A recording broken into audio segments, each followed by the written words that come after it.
Dans la forteresse d'Angles-sur-l'Anglin, la marmite fume déjà d'une cuisine médiévale. C'est la reconstitution d'un camp militaire anglais pendant la guerre de 100 ans. On prépare le gibier, la viande, les légumes avec beaucoup d'épices. Tout est réalisé en fonction des recherches historiques. On connaît beaucoup de choses à l'époque, hein. On a le citron, on a l'orange, on connaît le melon.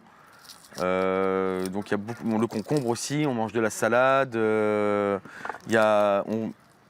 On respecte beaucoup plus la saison qu'aujourd'hui, forcément. Après, il y a des légumes qu'on ne connaît pas. Moi, si vous me parlez d'une tomate, je ne sais pas ce que c'est. Bout de feu! Bout de feu! Le XIVe siècle voit la naissance de l'utilisation de la poudre pour la guerre.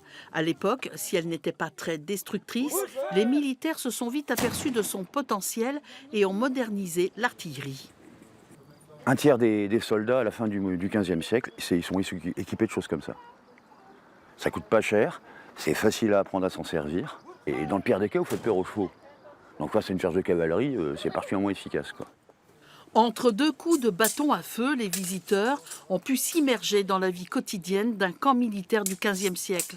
L'objectif pour les organisateurs était de casser les idées reçues sur une époque mal connue du grand public. Le poids d'une épée, par exemple. La mienne, qui est une épée lourde, celle-là, elle fait 2 kilos. Et c'est une réplique de musée.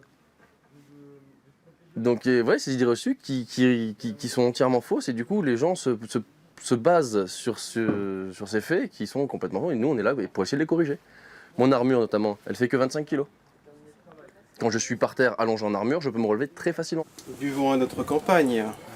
L'animation se poursuit encore demain.